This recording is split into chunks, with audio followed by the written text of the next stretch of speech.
Hace no mucho tiempo, las cámaras y los micrófonos sorprendieron a tres líderes mundiales.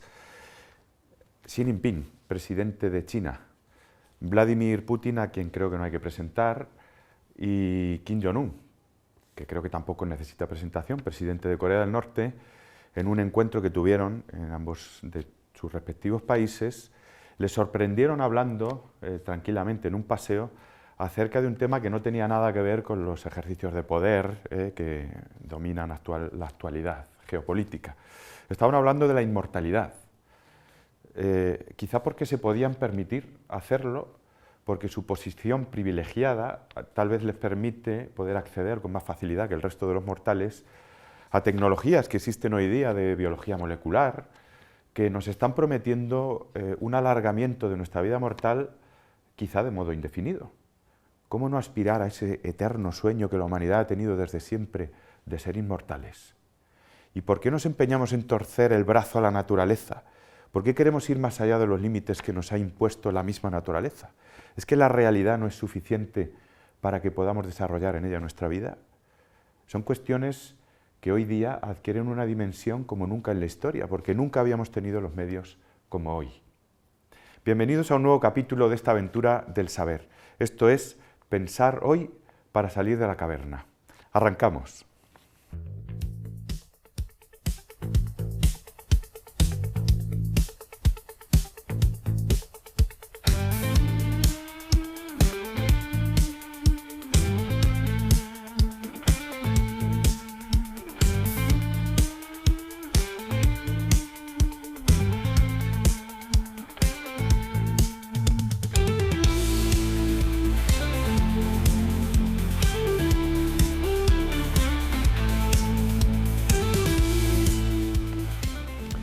Pues sean todos muy bienvenidos a esta nueva edición de este programa que con la misma ilusión que el primer día estamos llevando a cabo en este canal diocesano de televisión.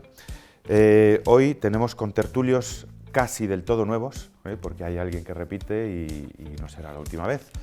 Yo tengo el placer y el inmenso gusto de presentar en primer lugar a Raquel Sánchez Cogolludo, que si el otro día había una chica joven, estudiante universitaria, que había sido alumna de Carlos, hoy tenemos una alumna que tengo el orgullo de decir que ha sido alumna mía, ¿no? Efectivamente.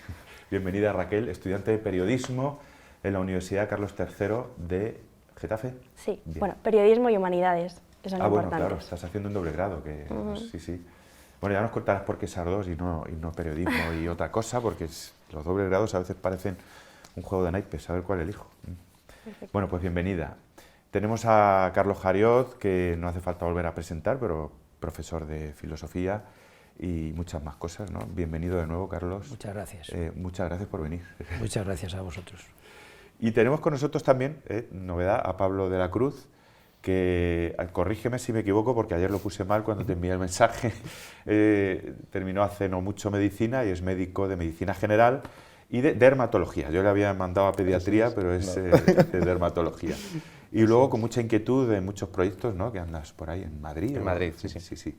Bueno, supongo que a lo largo del programa a lo mejor tenemos ocasión de que vayan saliendo.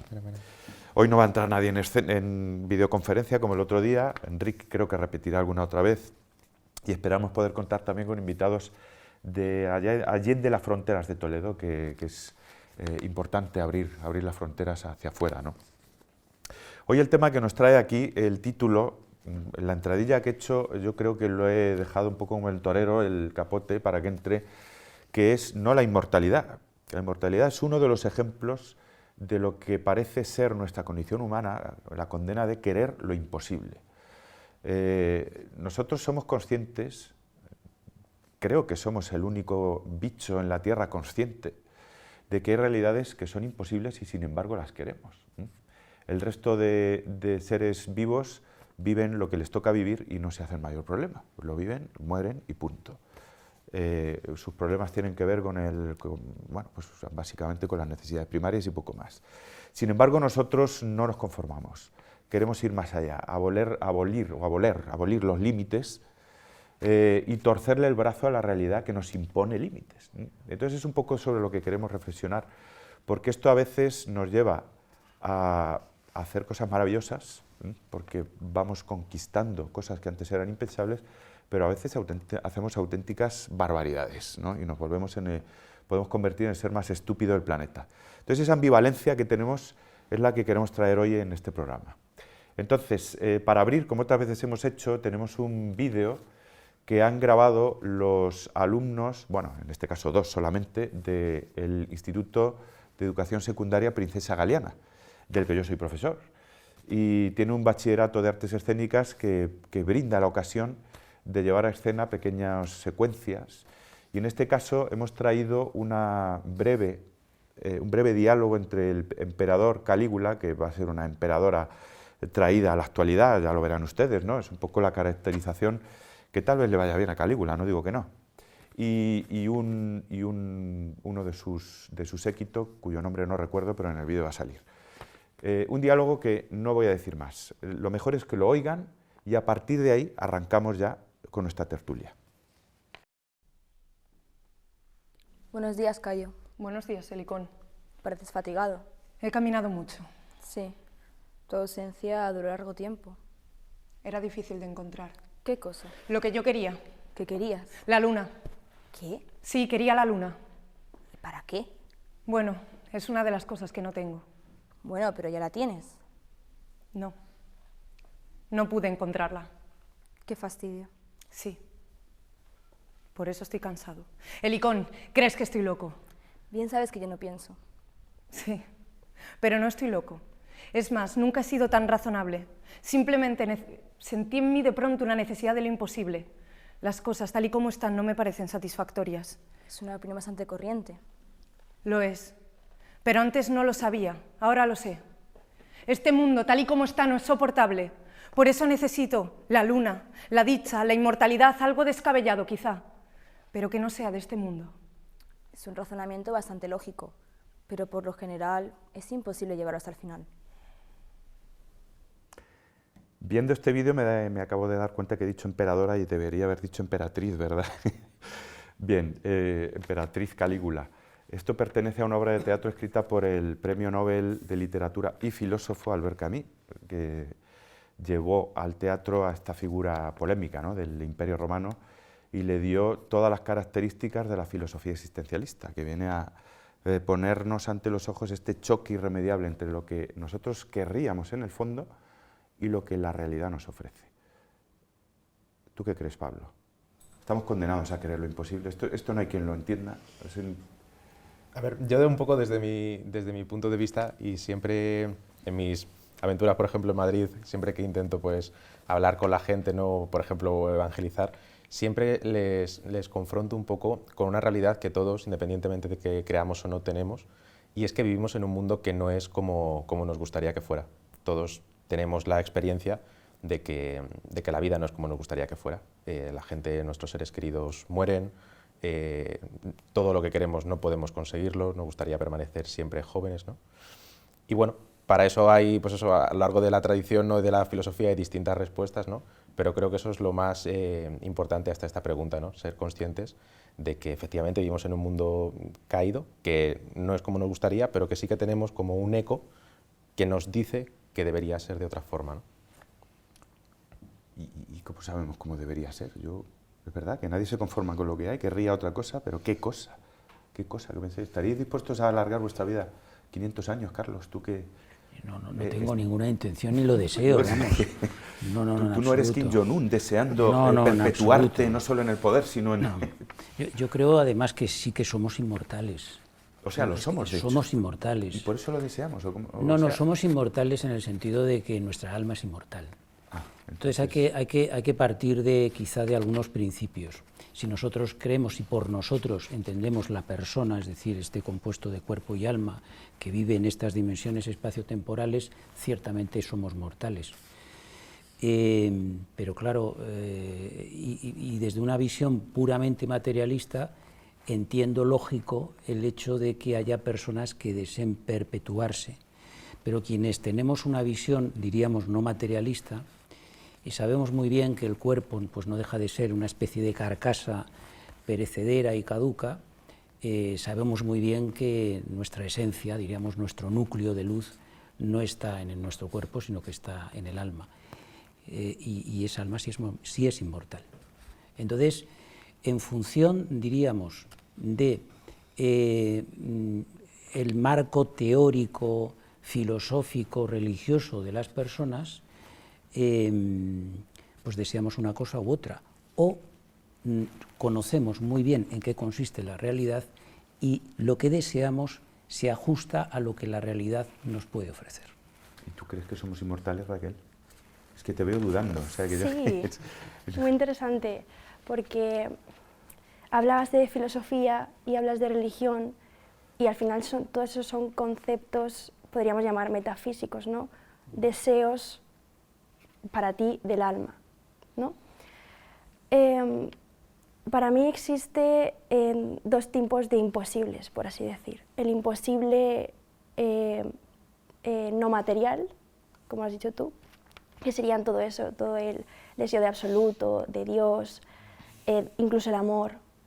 Y luego existirían los imposibles más materiales. Y creo que poner el foco en el problema, en lo no material, no es afrontar el problema de cara.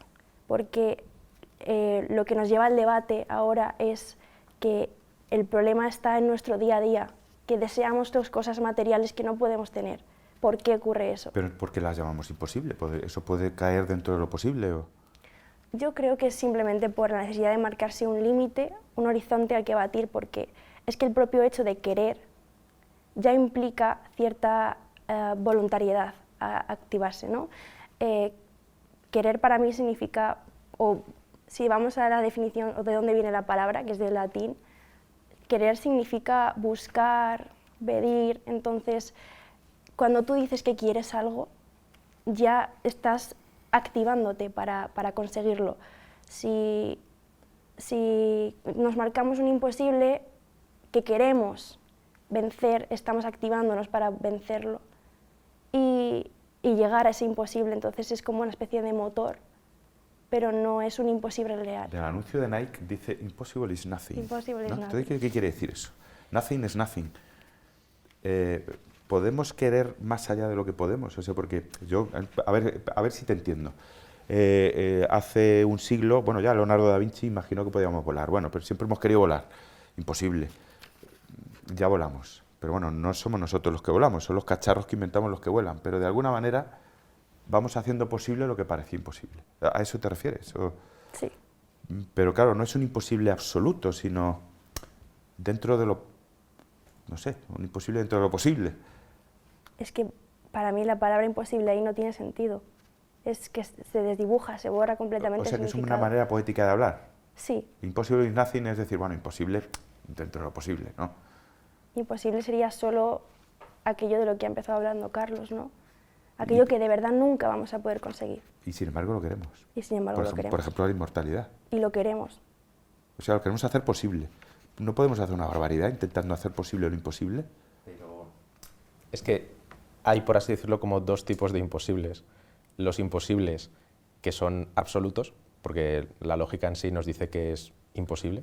Por ejemplo, hacer un círculo cuadrado, Ajá. que 2 más 2 dentro de las matemáticas normales sumen 5. Sí, sí, no, sin empezar a ponernos aquí, sí, sí. Eso siempre va a ser imposible, ¿no? Y luego están los imposibles, que esto también lo habla Aristóteles y Santo Tomás, los imposibles relativos, que son aquellos que en nuestras condiciones temporales de ahora no podemos conseguir, pero que a través de la lógica sí que nos dicen que puede ser posible, como por ejemplo, pues eso, vivir eternamente. Es un hecho que no es una contradicción lógica. Sí, diríamos técnicamente hablando que en lo fáctico es imposible Eso porque es. estamos en la facticidad, pero en términos absolutos no es imposible, ¿no? Eso es. Porque Dios no pertenece a la facticidad, se supone, está más allá. Pero claro, es quien no cree en Dios. Claro, pero la creencia en Dios es independiente, Es independiente. del anhelo que tú tengas. Claro, es que el anhelo lo tiene todo, claro. o sea, todo ser humano. Claro, Albert Camus no creía en Dios, entonces él decía que la condición humana es absurda. Claro. O sea, y yo me parece coherente. O sea, Claro. si yo no tengo una respuesta a eso, bueno, pues ya está, tengo una contradicción que no puedo resolver nunca, luego mi vida es absurda. Quedan dos salidas. ¿Os acordáis que dos salidas da él en el mito de Sísifo? Albert Camus dice, mi vida es absurda. Bueno, hay tres, ¿no? Una, que es con la que empieza el libro, pues esto parece un examen, pero... ¿No es el suicidio? El suicidio. Claro. Bueno, pues esto es absurdo, me suicido. La segunda, Seguir... el salto a la esperanza, ¿no? Es decir, yo me abro a la fe. Y la tercera, aceptar que es absurdo, asumir la responsabilidad que te ha sido dada por haber sido tu esencia, es tu libertad y desarrollarla hasta el final, sabiendo que cuando te mueras no hay nada. Absurdo, pero bueno, ya está. A tu deseo le corresponde nada. Bueno, ya está, yo no quiero hablar más, pero que yo estoy aquí intentando... Aquí tendría que haber alguien que negara rotundamente que ese deseo corresponde con algo. Porque, Carlos, tú has dicho que ese deseo es tal porque somos inmortales, y si no, no se entiende. No, el deseo de inmortalidad. Claro, cuando uno desea algo es porque no lo tiene, pero es que lo tienes, es que eres inmortal. Por eso yo decía... Agradezco que me lo digas. Es que somos inmortales. A veces lo dudo, no, es que somos inmortales y no nos lo creemos. No nos lo creemos pues porque estamos tan apegados a nuestra facticidad, que esta sí que es mortal, que creemos que realmente nuestro cuerpo es lo que nos define, lo que nos determina. No es el cuerpo. Nosotros tenemos un cuerpo, pero no somos el cuerpo. Perdona, ¿y dónde está la diferencia entre que sepamos que somos inmortales y que nos creamos que somos la sugerencia antigua de seres como dioses? Bueno, no, porque una cosa es ser inmortal y otra cosa es ser Dios, ¿eh? Son dos cosas Como muy dioses, distintas. Dios no es inmortal, Dios es eterno, que es otra cosa, ¿eh? Entonces son dos cosas muy distintas. Somos inmortales pues porque nuestra alma no muere después de la muerte física. Pero claro, esto que a mí, por ejemplo, no lo aceptaba, no lo entendía, no lo comprendía. Por eso he insistido antes en el hecho... ¿Quién no lo entendía tú? No, que no entendía el hecho de que nosotros tenemos un alma que es inmortal después de la muerte física. Es el absurdo, no hay nada, tú lo has comentado. Sí, sí. Entonces, en ese sentido, claro, plantea esas tres posibilidades que son inaceptables para alguien que está convencido de que efectivamente la vida no acaba con la muerte, ¿no? Pero en cualquier caso, o sea, yo creo que la inmortalidad es un asunto muy importante, claro, ¿no? Pero bueno, no sé, hay muertes muy concretas, muy sencillas, el fracaso amoroso, el que te han echado de un trabajo, una decepción, una tristeza, son pequeñas muertes anímicas, morales, ¿no? Claro, por eso, ¿no? Que implican la frustración de un deseo. Entonces a mí me parece que esto sería mucho más interesante porque si no podemos divagar en metafísicas y entonces a lo mejor estamos un poco... No, bueno, así. yo he partido del hecho de que había 3 líderes mundiales hablando de la inmortalidad, y la mortalidad que buscan no es metafísica, es alargar esta vida todo lo posible. Pero eso es un disparate, porque es que se está diciendo cada vez, yo lo oigo continuamente en medios de comunicación, pero por ejemplo, científicos serios que dicen, no, es que vamos a ser inmortales. Bueno, pero no, esos científicos no son demasiado serios, francamente. No. Bueno, Pablo aparentan ser serios, yo no lo sé. No, yo no sé si ha tenido algún profesor de medicina que ha dicho semejante Tenemos un disparate. médico, no sé. De momento no. Alguien decía que las células cancerígenas nos iban a enseñar la inmortalidad porque esas células son inmortales. Yo que no tengo ni idea de eso, no sabía si me estaban diciendo un disparate o eso tiene sentido, pero bueno. Sí, lo que pasa que en el fondo también es una cuestión también un poco filosófica, ¿no? Porque pues eso, todos tenemos la experiencia de que la materia es algo que es perecedero. Claro. Entonces, nada que dependa exclusivamente de la materia puede ser de otra naturaleza distinta. Entonces, por mucha que una célula sea cancerígena, pues al final, al estar compuesta de materia, dejará de ser lo que es para ser otra cosa, ¿no? Pero así es. Incluso suponiendo que la materia fuera eterna, la estructura que configura esa molécula desaparecerá tarde o temprano. Claro. ¿no? O sea, eso es a lo que me refiero. Por supuesto. Incluso aunque la materia fuera eterna, que Santo Tomás no descarta que en algún momento que hubiera un Dios eterno y una materia eterna. Pero bueno, esos son otros temas. La física actual dice que la materia no existe.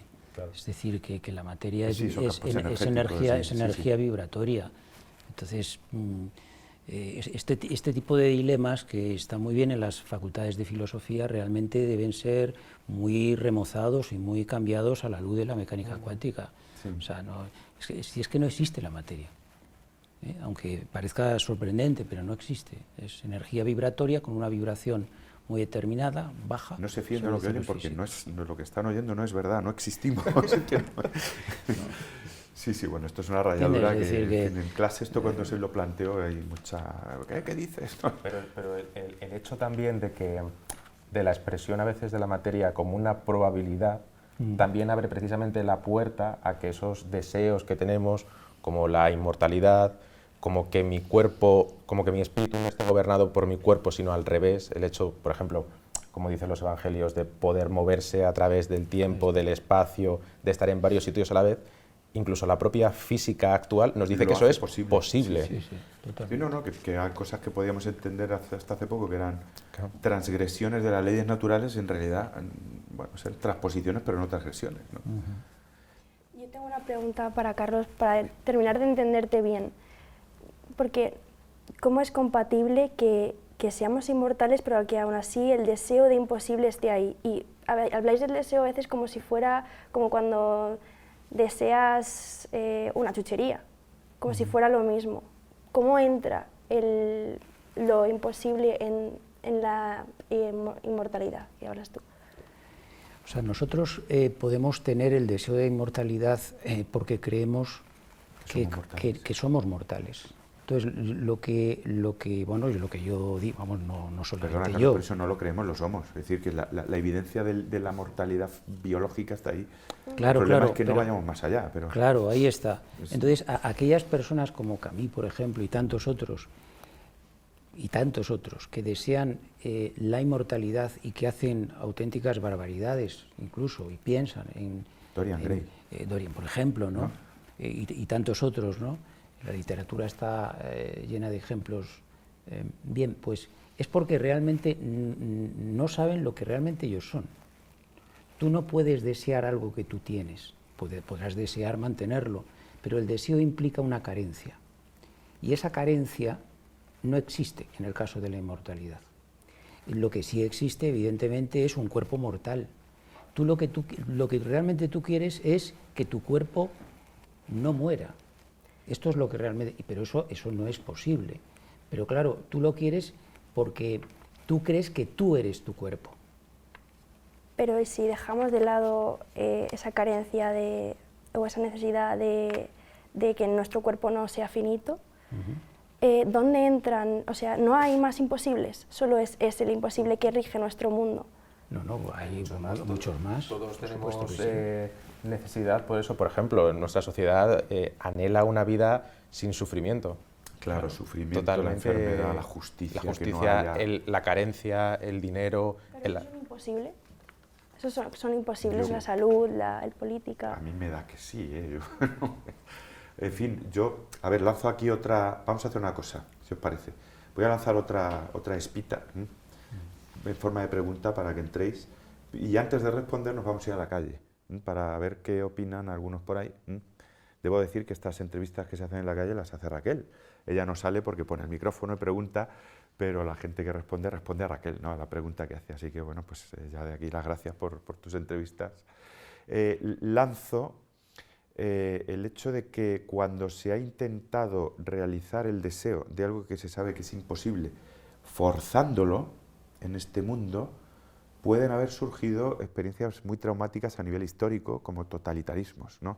No sé si me tiro mucho a la piscina diciendo, si yo quiero hacer posible lo que no es posible, por ejemplo, erradicar por completo la posibilidad de desigualdad y implantar aquí la igualdad suponiendo que somos capaces de ello. Y entonces, como no hay manera, lo fuerzo. Y cuando lo fuerzo, lío un desastre. Stalin, por ejemplo, ¿no? Cuando quiero imponer una superioridad de no sé qué, de Hitler. En fin, por citar dos ejemplos que son los más conocidos. Pero podría haber muchos más. Entonces, cuando yo pretendo llevar aquí lo que no es posible, lo tuerzo de tal manera que genero auténticos monstruos, ¿no? No me respondéis todavía. Lo dejo ahí. Vamos a la calle a ver qué nos han dicho por ahí. Sí, yo soy deportista, entonces siempre he tenido un sueño bastante imposible que es ser olímpico y he luchado por él y vamos, sigo intentando luchar por él, que es alcanzar ese sueño, aun a sabiendas de que es muy difícil o casi imposible de cumplirlo. Entonces sí, yo sigo ahí luchando con ese sueño. Pues yo creo que no, pero igual alguna vez sí, no me estoy acordando, porque al final tampoco sé cómo de imposible os referís, porque a veces he querido hacer muchas cosas y por horario era imposible, pero a lo mejor me podría haber organizado. No se me ocurre de principio algo, pero creo que siempre hay cosas que uno cree que son imposibles y a veces uno lo termina logrando. aunque no te puedo dar ahorita un ejemplo puntual, pero yo que sé, por ejemplo, yo no soy de aquí de España y querer venir a estudiar aquí, tal vez al principio se estaba difícil y ahora estoy aquí. Sí, yo creo que una cosa que he querido muchas veces es convertirme en cantante y creo que es imposible porque no sé cantar, no tengo habilidad de canto, pero me encantaría ser cantante o hacer teatro musical o algo así. Sí, la inmortalidad, por ejemplo. Yo creo que de forma consciente no, pero muchas veces sí que me he marcado como expectativas, objetivos o cosas que me gustaría que me sucediesen o que yo hiciese, que sí que eran verdaderamente imposibles, pero como el tener esa idea en la cabeza de, buah, me gustaría alcanzar esto, es como que te evades un poco de la realidad y hasta dónde puedes llegar en verdad, simplemente por tener como expectativas altas muy difíciles o prácticamente imposibles. Y yo creo que constantemente sí que las tengo, pero a lo mejor no soy muy consciente de ellas. Bueno, ya hemos oído aquí unas cuantas. Ha salido la inmortalidad. Sea como sea, sale. Raquel, ¿tú cómo ves esto de que podría, no sé, el intento de alcanzar por nuestros medios algo que está fuera de nuestro alcance, generar experiencias históricas terroríficas? ¿Es posible que una de las explicaciones sea esta? ¿O? Creo que sí, pero creo que está todo mucho más vinculado a no lo imposible, sino la forma de querer alcanzarlo, si es querer o si es desear. Creo que desear algo implica una fugacidad y un deseo de tenerlo ya, mucho más que el querer, porque el querer conlleva un esfuerzo. Y es que no solo en los ejemplos históricos, sino ahora lo que predomina es el deseo por encima del querer. Y esto nos lleva a insatisfacción, a querer cosas que no podemos alcanzar y a basar o a buscar una explicación o una ayuda fuera de este querer. Serían, pues, por ejemplo, dictadores o no sé. Pero yo, por ejemplo, puedo desear lo que quiera. Sí. Por desear, como decía un cantante que no me sale el nombre, Juan Luis Guerra, ojalá que yo haga café en el campo, ¿no? Bueno, es un deseo. Y lo canto y lo digo, y la poesía está llena de deseos imposibles, ¿no? Y hacemos círculos cuadrados. O sea, ¿por qué? Porque en el deseo no hay límites. Pero cuando estás en esta vida, que tú hablabas antes de esperanzas frustradas, ¿no? De cosas en las que yo... Entonces, la confusión entre lo ilimitado del deseo, que me está permitido todo en un mundo donde yo puedo llegar donde quiera, pero solo con el deseo, cuando entra en la esfera del querer, que es lo que yo puedo llevar a cabo realmente, y si se cruzan esos dos, yo creo que ahí es donde está el cortocircuito. No sé si podría ser algo así. No sé. Sí, yo me refería a eso. Yo creo que en el fondo un poco lo que subyace un poco es esa rebeldía contra la realidad, ¿no? De que las cosas no son como nos gustaría que fuesen, ¿no? Y también el anhelo de ser capaces de nosotros transformar esa realidad, ¿no? De convertir, pues como decíamos antes, ¿no? De ser capaces de hacer posibles los imposibles que son relativos. Obviamente los que son absolutos no, porque no tienen sentido creer eso, ¿no? Pero sí que los relativos, pues eso, vivir toda la vida, nunca pasar hambre, tener dinero de sobra, ¿no? Y creo que eso responde también a un anhelo en cierto sentido, que además está súper de moda en nuestra sociedad y en la historia pues desde el romanticismo, ¿no? de endiosarnos, ¿no? Y de ser nosotros capaces, de esa capacidad de poder transformar la realidad a nuestro antojo, a nuestra voluntad, ¿no? Entonces creo que al ser conscientes, porque todos somos conscientes de que somos finitos, limitados y que no tenemos esa omnipotencia que nos gustaría, pues surge esa tensión, ¿no? Entre lo que mi corazón desea y lo que por los sentidos pues percibo que es la vida. O sea que ese susurro antiguo de seréis como dioses está también ahí un poco, ¿no? El querer llevar a efecto aquello que no es posible por nuestros propios medios. Eso es. Sí, es la ilusión de la omnipotencia. Y la omnipotencia consiste en que lo que yo deseo y quiero, lo hago. Y estos tres líderes no representan eso. Yo he empezado, que no es que me haya yo obsesionado con Putin y con...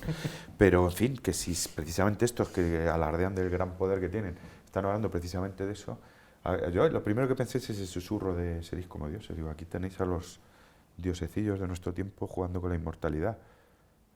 Claro, lo que pasa es que cuando uno ya puede materialmente tiene todo lo que puede desear, ¿no? Ya solo le queda pues querer lo que no yo puede. Cuando planteo esto a mis alumnos les digo, ¿vosotros queréis una vida de 200, 300?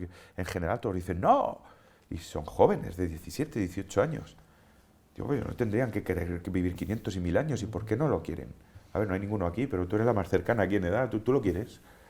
No, es que creo que precisamente la inmortalidad no es algo que nos referencia positivamente, sino negativamente.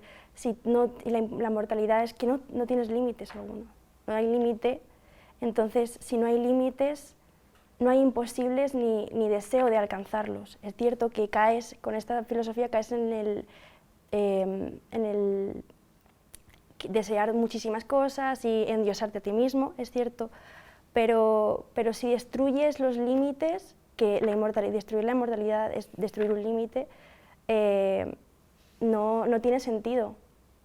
Vivir no tiene sentido, pues lo que decía Camille, pues o vivo sin más, o me suicido, o... Pero porque eso está ligado también a la propia consciencia que tenemos de nuestra vida finita e insuficiente, porque si tú piensas, porque no somos capaces tampoco de conceptualizar una vida que sea, por ejemplo, sufrimiento eterno, pero si... ¡Qué horror!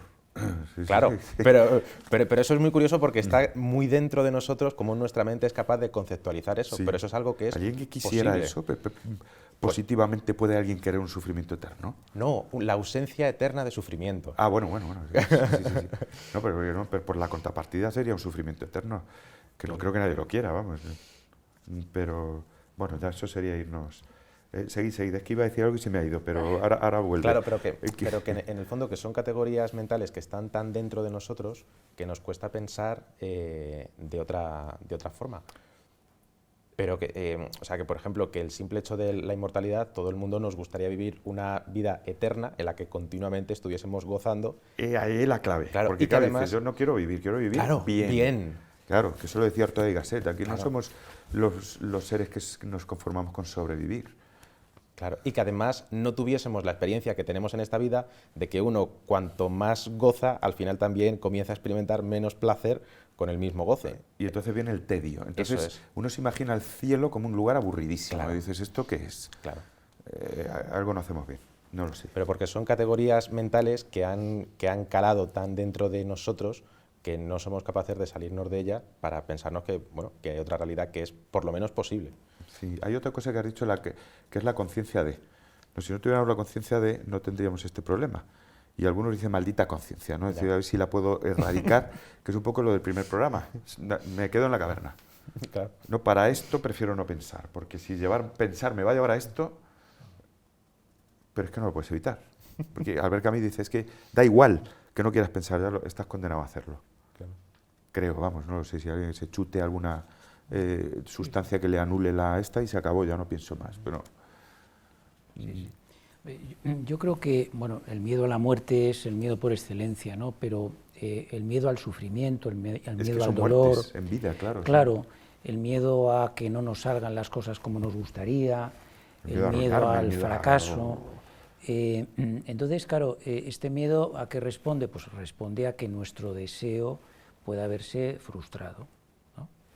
Pero lo cierto es que la vida es un conjunto, en parte, ¿no?, por supuesto, de deseos frustrados. Y entonces, claro, si nos quedamos con la frustración, pues la vida es una pena. Pero de lo que se trata es de ver hasta qué punto esa frustración pues, puede enseñarnos algo. Puede incluso revisar aquel deseo primero. Sí. Puede generar otros deseos más acordes con la realidad, porque probablemente ese deseo estaba muy alejado de esa realidad que vivíamos en un primer momento. Es decir, es descubrir que nuestro deseo, que es por definición insaciable, se puede ir modificando a medida en que se cumple o no se cumple. Y el hecho de que se cumpla o no se cumpla, es decir, se vea frustrado o no, no es ni bueno ni malo. Es decir, si se ve frustrado mucho puede conducir a una desesperación también, ¿no? Depende de la persona y depende del tipo de deseo. Eso es muy variable. Ya. Yo es que veo que gente que lleva a cabo el suicidio, ¿no? Y dices, aquí ha habido, es decir, que no es una broma.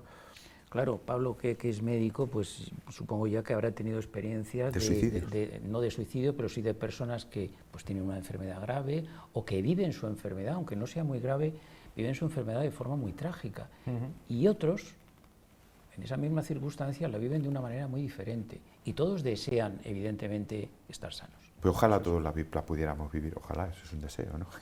De una manera no desesperada, claro.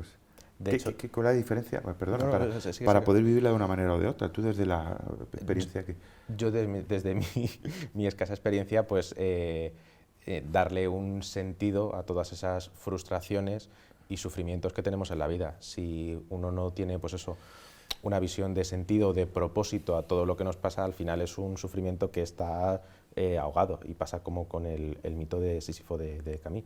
O te suicidas o sigues y te terminas resignándote. Para los que no conozcan a Sísifo, alguien lo quiere presentar. ¿Quién era Sísifo? Porque Albert Camus toma un mito griego. Muy brevemente, ¿no? Veo que tenemos tiempo, ¿no? ¿Tú te acuerdas quién era Sísifo? No me veo con la capacidad de explicarlo bien. Ese condenado, no recuerdo si era un dios o era un... Bueno, está condenado por los dioses, sí. Cuyo delito, ahora no pues se puede ir a mirar, ¿no? Para eso tenemos ahora Google y más ChatGPT. Pero bueno, la condena a la que es sometido por Zeus, igual que Prometeo, es un círculo vicioso del que no se puede salir eternamente. Es decir, él tiene que subir una pesada piedra atada con una cadena a lo alto de una montaña, y cuando llega a lo alto, la cadena se corta, la piedra cae, tiene que bajar a por ella, le vuelven a atar y a subir. En la película La Misión sale un poco eso, cuando este fraile, el jesuita, tiene que cargar con sus armas con las que ha matado al otro. Un eterno círculo del que no se puede salir. Y Albert Camus dice, Sísifo es capaz de mirar a los dioses despectivamente diciendo, me habéis impuesto este castigo, pero yo soy capaz de llevarlo incluso sabiendo que es absurdo, ¿no? Una mirada retadora a los dioses. Porque no acepta el suicidio, ¿no? Pero ahí se supone que el sentido lo das tú a la vida. Nietzsche dice lo mismo. O sea, ya no me tienen que dar sentido, lo tengo que dar yo, pero yo creo que eso es una condena, para mí. Claro, pero es que también el sentido de la vida tiene que estar fuera de uno mismo. Si el sentido de mi vida está en mí mismo, aunque sean, que pueden ser un sentido meramente material, en mi riqueza, mi poder, mi placer, mi comodidad, o incluso espiritual, mi propio florecimiento espiritual, al final estoy también comprando papeletas para vivir de forma Quiere decir amarga. Que si el sentido sale de ti, se agota en ti, ¿no? Eso es. No podría ser así, no, por eso que sea, el sentido de mi vida siempre tiene que estar fuera de mí, porque tiene que ser algo trascendente, no puede acabar conmigo. Si yo vivo solo para mí. Para los que no sepan a qué nos referimos, yo creo que el hecho de que yo vea a Raquel, y Raquel es una persona cuya conciencia yo no puedo atisbar más que suponiendo que tú tienes conciencia igual que yo, pero tú eres me trasciendes. Tú no dependes de mí. Si tú dependieras de mí, yo querría poseerte, manipularte. Entonces el sentido me viene dado, ¿no? Cuando yo percibo tu presencia. No sé si estoy diciendo, se entiende. Sí. Me trasciendes, no eres una proyección de mí. Sí, yo creo que es que no es fácil, ¿no?, explicar esto de una forma... Nos movemos ya en terrenos un poco difíciles. Claro. Trascender, ¿qué puede significar para que se entienda? Trascender es ir más allá de uno mismo, pero sin negarse a uno mismo. Es decir, sí, que te agotes en ti mismo. Sí, pero sabiendo muy bien que uno es lo que es en gran medida porque tiene una mirada exterior, y esa mirada exterior enriquece a uno mismo y que no niega lo que uno es, ¿no? Si yo veo a Raquel, yo veo a Pablo, yo te veo a ti, Federico, pues ciertamente veo a personas diferentes, pero vuestra presencia me ayuda a ser yo mismo. Veo por un lado la diferencia de cada uno de vosotros tres, pero por otro lado me reconozco en esa diferencia como alguien separado y a la vez uno. Pero claro, si no tuvieras con quién confrontar, no podrías ser tú tampoco. Siempre tenemos con quién confrontar. Claro. O sea, esa hipótesis, que es en el fondo una hipótesis nihilista, existencialista, es absolutamente falsa. Sí. Siempre tenemos que... siempre. Y la primera persona con la que nos podemos confrontar somos nosotros mismos. Somos nosotros mismos. Entonces, de hecho, yo diría, estamos constantemente confrontándonos con nosotros mismos cuando nos relacionamos con los demás. Y siempre hay los demás, siempre. Siempre. Es que siempre, si no lo hubiera, siempre. yo no sería quien soy. Entonces, no sería yo. toda filosofía o todo planteamiento individualista, egoísta, aparte de ser falso, es absolutamente utópico. Es que no es real, si es que eso no existe, más que en la mente de quienes así piensan, ¿no? Mi opinión, claro. Bueno, no nos queda mucho tiempo, tenemos que ir viendo un poco el final, ¿no? Entonces yo os pido ya que vayáis pensando un poco como unas últimas cositas que queráis decir. Yo sí quiero dejar una puerta abierta, no solo porque estamos en el canal diocesano, sino porque yo creo que es que la experiencia humana o se agota en sí misma, con lo cual se abre la puerta al absurdo, que hemos hablado aquí, que es lo que dice Albert Camus, el existencialismo más crudo, ¿no? más negador de una trascendencia absoluta, que sería Dios, ¿no? O tomo la mano ahora a otro gran filósofo, que es San Agustín, que no concibe que en nuestra vida haya un deseo para el cual no hay un correlativo. Es decir, igual que está el deseo de la comida, y existe la comida que sacia ese deseo, hay un deseo de sed, y existe la bebida que sacia esa sed, hay un deseo infinito y hay un infinito que sacia ese deseo, ¿no? O esto, o este mundo, esta vida es una mala broma, ¿no? Es decir, estamos condenados por un deseo que cae en la nada. Y eso es terrorífico, ¿no? Entonces San Agustín viene a reconocer que ese deseo sí tiene un eco y es Dios el que sale a tu encuentro. Con lo cual veo un poco lo que dices tú, no eres tú de quien emana el sentido, sino que viene a tu encuentro. Es decir, yo te doy la respuesta a aquello para lo que tú no la tienes, ¿no? Mientras tanto en la vida pues conquistaremos, ¿no? Como dices tú, dentro de los imposibles relativos, todo lo que podamos, pero el absoluto o viene a mi encuentro o estoy perdido, no lo sé. Claro, y sobre todo que Dios es aquel que puede hacer realidad todos mis imposibles relativos, porque Él lo puede todo, entonces... Y además en una... En una misma... Sí. en un mismo acto, ¿no? Entonces, hay una frase que a mí me gusta mucho de C.S. Lewis, de Medio Cristianismo, que dice: el hecho de que yo sienta un deseo que nada de este mundo puede saciar, me demuestra que estoy hecho para otro mundo, ¿no? Sí, sí. El hecho de que nada de este mundo me satisfaga y que tenga un deseo pues de goce, de plenitud, de amor ilimitado, pues es una pista, ¿no? Como un eco que resuena en mi interior de que yo realmente pertenezco a otro... Habría que dedicar un programa a Lewis, me parece un programa entero, sí. Algo que... Frase así, pues yo diría que nosotros deseamos amar porque somos amor. Nuestro deseo coincide con lo que realmente somos. Aquí no hay carencia. Lo que hay es un deseo que en esta vida no se colma, que es el del amor. Y solamente después de la muerte se podrá ver colmado por el amor por excelencia, que es Dios. Definir Dios como amor es una de las cosas menos estúpidas que se pueda decir de Dios, ¿no? Es decir, Dios es amor, como nosotros también somos amor dentro de la limitación espacio-temporal en el que vivimos. Deseamos amar y porque lo deseamos es porque es un eco, es una nostalgia del gran amor al que estamos destinados, que es Dios mismo. Te lo han dejado difícil, Raquel. ¿Qué vas a decir? Sí, pues... Bueno, pues di lo que quieras, porque...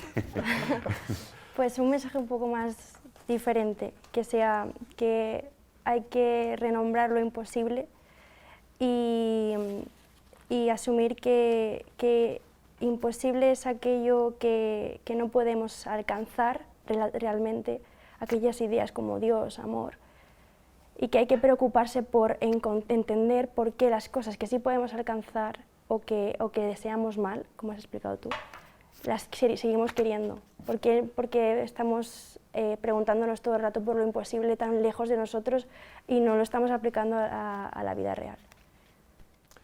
Bueno, pues qué bien.